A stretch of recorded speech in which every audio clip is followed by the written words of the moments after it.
Time by Sagicor is 7 p.m.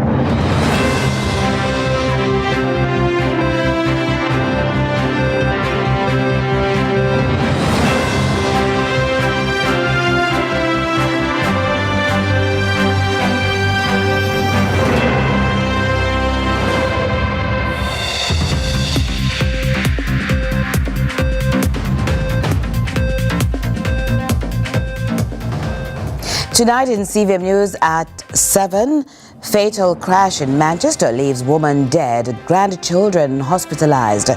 Expert shares the safety tips amid deep fakes and growing AI scams. For Inspired Jamaica, a mother and daughter reaction to the trauma of Hurricane Melissa. There's also farming forward.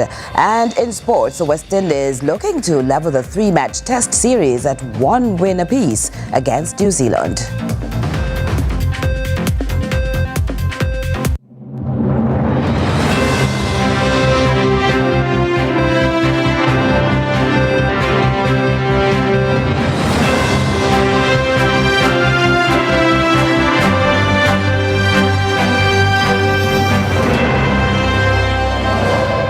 Hello from Kingston, Jamaica. This is CVM News at 7 for Sunday, December 21, 2025.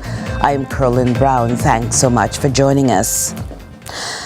A man known only as Pussman was reportedly killed during a confrontation with the police in Spanish Town, St. Catherine on the weekend. Reports are during an early morning operation on Featherbed Lane Saturday, officers were executing a search warrant when they were allegedly greeted with gunfire. Now, the gunfire was returned and the Pussman was found suffering from gunshot wounds. The police report also say a firearm was recovered at the scene. Now, the Independent Commission of Investigations, INDECOM, has launched a probe into the fatal encounter. A 57-year-old woman is dead.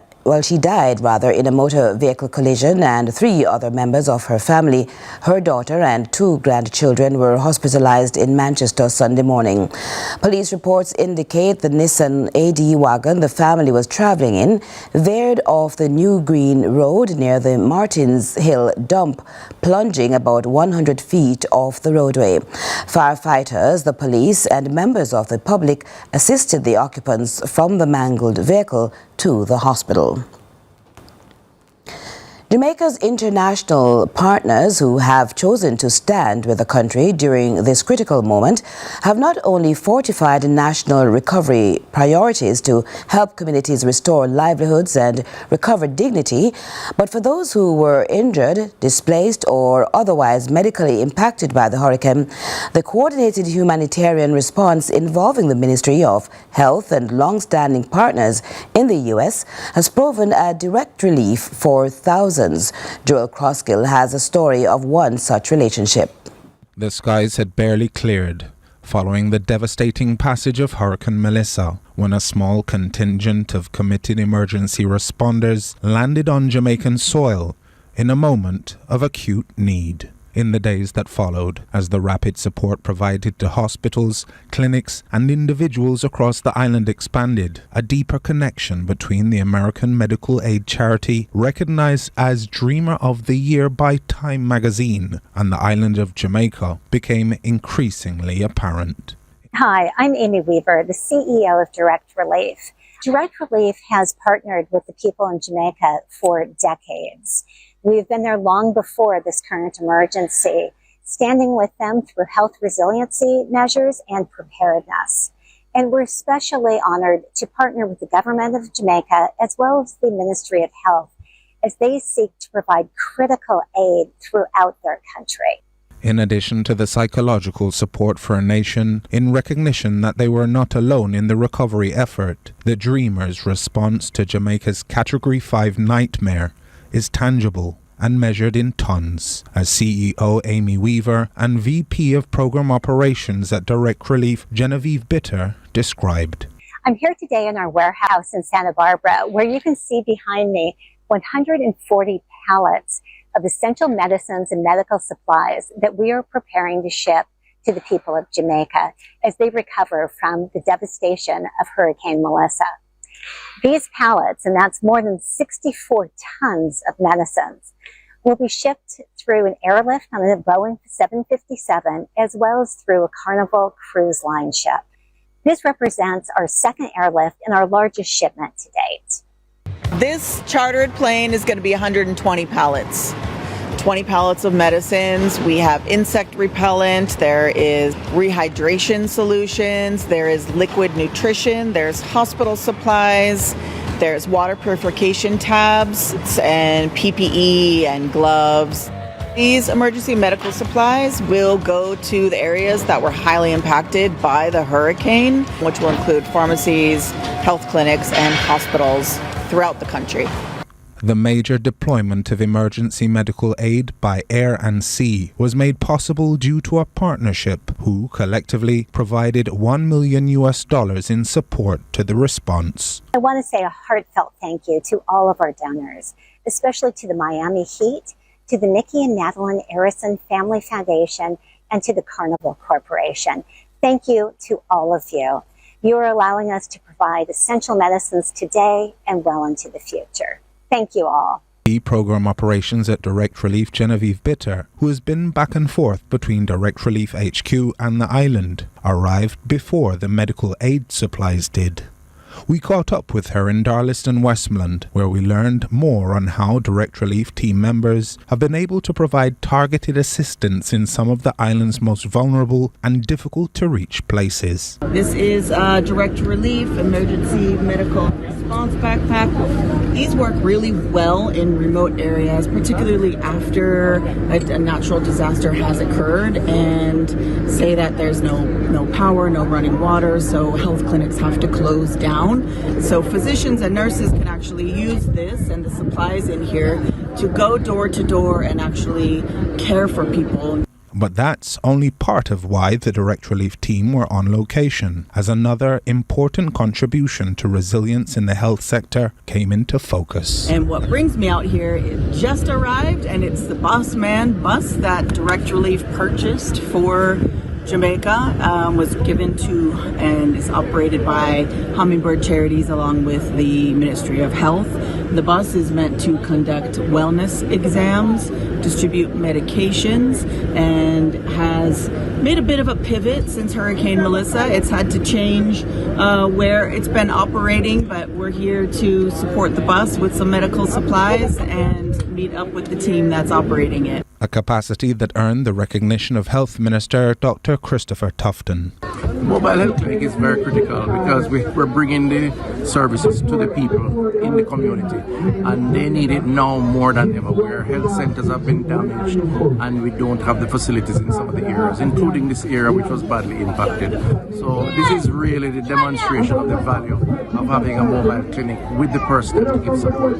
So thanks to Direct Relief and others who have supported the entity. Direct Relief is a long-standing charity that supports Jamaica's health missions, primarily through the National Health Fund. So they are no stranger to Jamaica, nor is Carnival, by the way. And what is happening here is another demonstration of humanity, and that's a very positive thing. Joel Crosskill, CVM News. And Melissa, the disaster of unprecedented magnitude, dealt a massive blow to the agriculture sector, especially poultry farmers. Jamaica Broilers and Hypro partnered with the government to ignite hope for poultry and egg farmers across the country. Agriculture Minister Floyd Green is applauding the Jamaica Broilers and Hypro teams who have donated millions of dollars worth of poultry and supplies to farmers battered by Melissa. From feed to seeds and chicks, these are resources that were well needed to spur on the sector. Our assessments indicate that over 458,000 layers, representing more than 50% of our national flock, was lost as a result of Hurricane Melissa.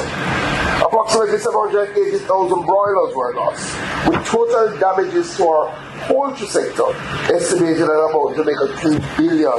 Beyond the immediate loss of birds, clearly Hurricane Melissa also disrupted feed supply chains, electricity-dependent climate systems, and transportation networks. As a result, broiler meat production for the final quarter of 2025 will decline by over 12%. He also reassures that there will be no shortage of poultry for the Christmas, reminding that several farmers are already starting to bounce back. This despite noting that egg production is projected to fall by 28% year over year when compared to 2024. There will be no shortage for the Christmas period in relation to chicken, and we're holding our companies accountable for that. In fact, they have outlined to me that they were on a process of driving production, of increasing production, and that clearly with the downturn in demand, that they have significant inventory, and as such, we will be fine for Christmas. The minister encourages discounts but commends his team on their efforts to likewise accelerate the pace of recovery to the sector, especially in the area of egg production. What they're looking to do is to transform, as you have heard, spaces that,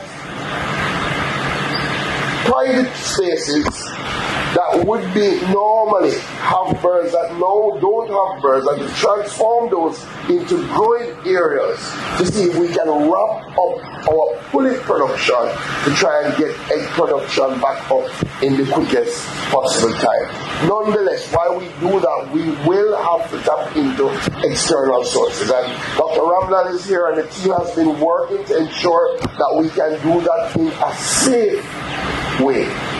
It is very critical, especially what we see happening close to shore, that we put in all the protocols to protect our poultry sector. Kevin Black for CVM News.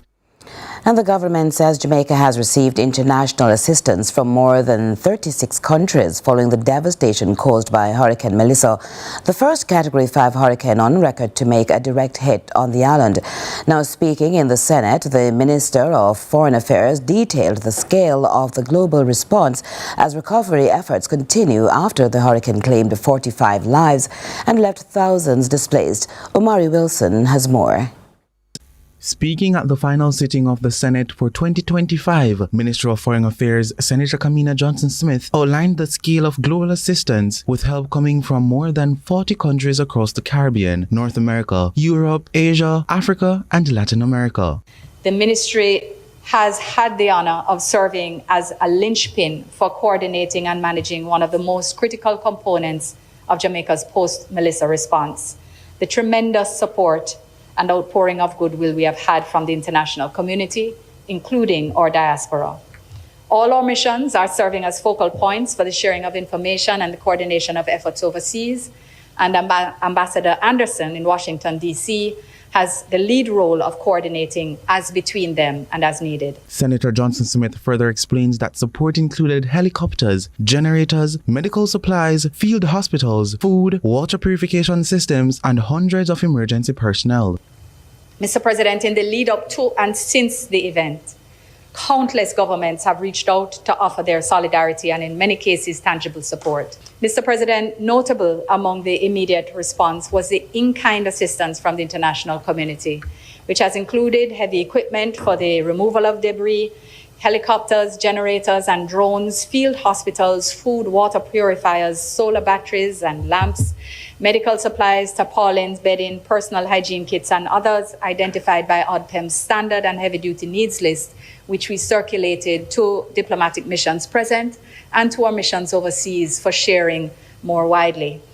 I must commend our international partners for the level of care and sensitivity the thoughtfulness, in fact, Mr. President, that has been taken to the appropriateness of the donations relevant to the circumstances we have been experiencing. Disaster relief teams from the United States, Canada, Spain, China, and Barbados were deployed to assist with search and rescue, medical care, and recovery, while regional partners helped restore electricity and critical infrastructure. Leader of Opposition Business, Senator Donna Scott Motley, raised concerns about the handling of international aid. But how can we track the contributions which have been made and which are in the system so that a citizen can see what is happening in real time? Omari Wilson, CVM News. Meanwhile, Jamaica could be among the first countries to benefit from the UN-backed Loss and Damage Fund, a global pool of money set up to help countries recover from climate disasters. The fund was agreed at during COP27, operationalized at COP28, and began accepting applications last week. Knows all too well what loss and damage look like. Hurricane Melissa tore through the island, damaging homes, flooding communities, and leaving billions of dollars in losses in agriculture, infrastructure, and livelihoods. Help did come. Support from international partners, donor countries, and regional agencies. But on the ground, the reality was clear. It wasn't enough. Jamaica has applied for funding assistance from the UN-backed Funding for Loss and Damage, FRLD, a financial mechanism to help vulnerable developing countries recover from irreversible climate impacts by providing grants and loans for recovery and reconstruction. We have called for the Loss and Damage Fund from the Paris Agreement was signed. We expected it would have happened a lot earlier. Climate Change Minister Matthew Samuda says with over 70% of the population living close to the sea, the island remains especially vulnerable to the impacts of climate change, making access to the fund critical.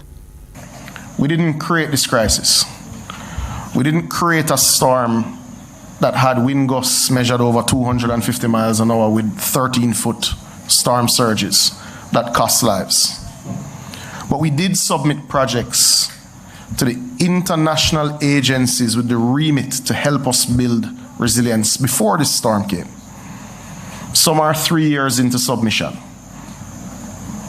Some of those projects would have saved lives. So for us, we're happy the Loss and Damage Fund is here. But the funds that are responsible for mitigation and adaptation need to catch up with you, Ibrahima. They need to do what they were intended to do.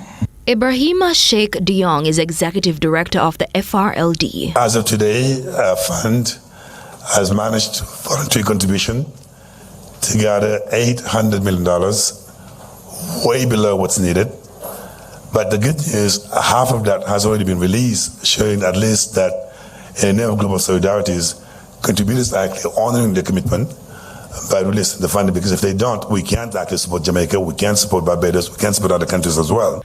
Of that roughly $800 million pledged to the fund, the board has set aside $250 million for an initial pilot phase, available now as grants. Submissions for the fund are now being accepted until June 15 next year. What we want to be is to mobilize predictable long-term financing so we can get to the 100 billion, 200 billions, so that we can spend less time on mobilizing money.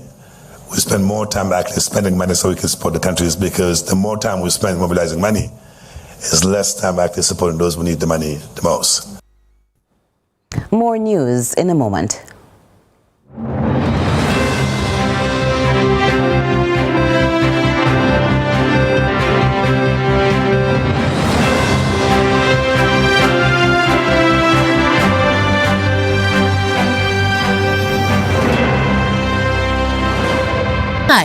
Strength, smarts.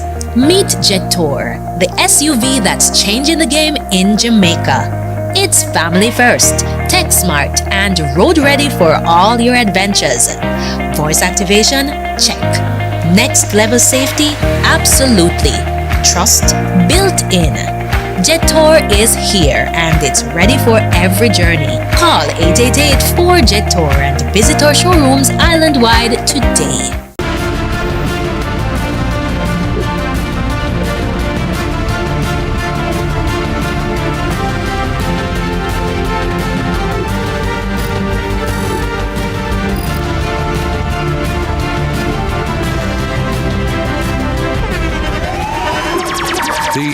nationally acclaimed On Stage with Winford Williams. At a new time, Saturdays at 8 p.m. on CVM TV. So much more than entertainment.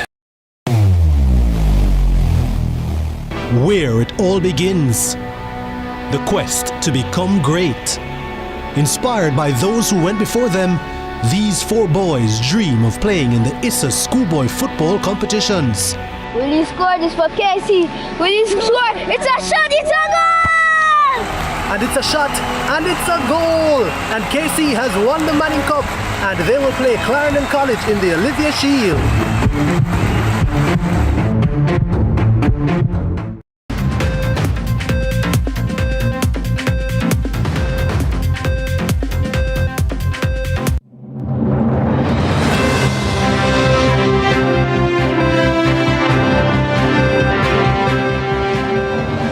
Thanks so much for staying with us. Now, just in time for the Christmas season, Drusel Mills takes a look at sorrel production, featuring a young farmer who is using an innovative technology to quickly de-seed sorrel, making farming more efficient.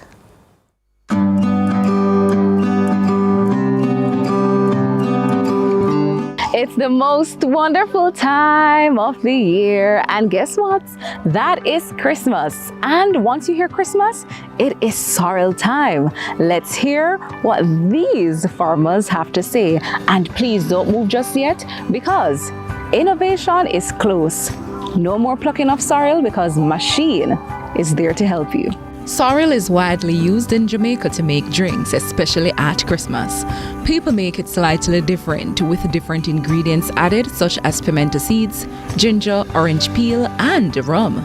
Meet Tiffany Gordon. She's a young farmer who is juggling a 9-to-5 and a master's in agriculture. Let's get some knowledge on sorrel harvesting from her. I would start harvesting from the lower part of the plant. Mainly because that's the part of that these start ripening before the top. So if you look at it, you can even determine it by size. But not only the size you can use to determine when it opens and when it gets firm. And if you want to check, you can also have a peek. And when the seed starts to get really dark green, then you know that it's ready for harvest. But just by looking at it, I'd say when you walk into a field, you want to start harvesting from the bottom up. Here are two of the points to note. Firstly, one of the things when you're harvesting, you want to look, because this right here is a new flower coming up. So it's very important when you're harvesting not to damage here, because then you can get another, you can do a second reap within the next probably month or so. Now secondly, harvest and post-harvest is very important for the sorrel, because it gets labor intensive when you're harvesting. Of the sorrel is very important. As you can see, this is actually a flower, so the more handling it gets, and what I mean by that is the more contact it comes with hands and object, it reduces the shelf life. So you'd want it to stay as fresh as possible, and the least handling it gets is the better it is. And for me, that is one of the benefits that you get from the de-seeding machine. Yes, out with the old and in with the new. It's common to use a metal tool to manually extract the seed from the sorrel bud. However, this machine Tiffany speaks of is a one-of-a-kind sorrel de-seeding machine. And yes, this is a product made in Jamaica. Let's find out what drove Tiffany to make this investment. But I remember just wanting to speed up the process of processing the seeds, and getting rid of the seeds is just such a tedious process. And also, if you have large amounts, it takes upwards of 6 persons if you want to process probably like 1,000 pounds per day. If you have a business that is actually dependent upon this, because it has so much human input, there's so much room for error. So if you have a machine where you can depend on the machine, you have one person operating the machine, then in terms of being able to consistently supply, it puts you in a better position to be reliable as a supplier. the quality is much better. Meet the amazing duo behind this innovation, Alison Debbie Turner and Oral Turner. Here's a little backstory on how they got started. But the main reason why this whole machine come about, I run a farm store and I sell cooking gas, to do with delivery and stuff. And this guy plant about an acre of sorrel. And then after a period of time, when I reaping time, I said it costs too much for the labor. Then start bring home sorrel and start play with some ideas. It took over 15 years of planning, funding, errors, research, and quite a few no's before the Turners' success with this de-seeding machine. Purchases from overseas farmers and our own Ministry of Agriculture are phenomenal achievements. The farmer in Australia is really pleased with the machine because they might get actually 5 times more production than before. So we said from an 8-hour working day, which is a standard working day, we had to compare how much ours could do in a day compared to a farmer. So ours can do £300 in an 8-hour period compared to what they say £100, which we've only ever seen about £60 to £70 done by hand because we've been in the fields with them through the years, testing the machine and comparing the speeds with them. Of course, in true farming forward style, I had to try my hand. There you go. Oh, that's better. That's better. Oh, this is like a fun game. This is like a game. Happy holidays. Thanks for watching Farming Forward. I am Giselle Mills. See you next week. Now forced by Hurricane Melissa to put a small poultry business aside and seek shelter, a Westmoreland farmer put pen to paper to document the impact of the devastating system. And as it turned out, protecting her daughter's fragile mind was also paramount. This is Inspired Jamaica. Reach out and touch somebody's hand. Make this world a better place if you can. Kadia Gooden from Belvedere, Westmoreland. Literally can't refine all the animals.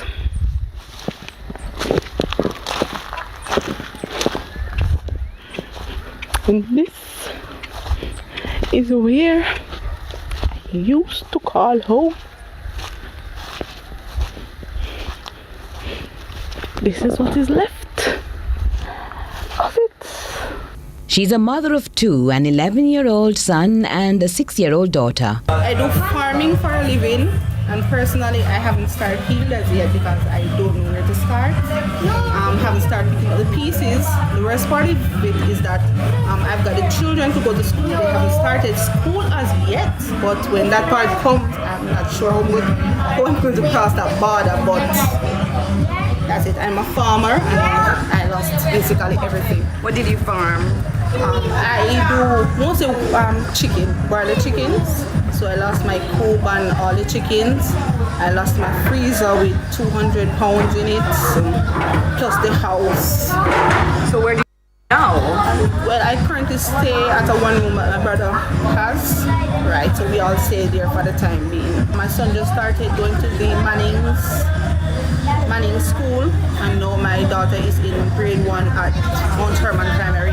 So while she's not going to school, how do you keep her mind active? Well, I think I am a very good parent teacher. I can only teach my kids still, but we work all the time. We work right through. Like, she never rests. Is there anything in particular that you did with her? She was broken by the storm, so it inspired me to write the storm, even though she's still broken because she loves school a lot. What's the name of the poem? Hurricane Melissa by Azalea Wainwright.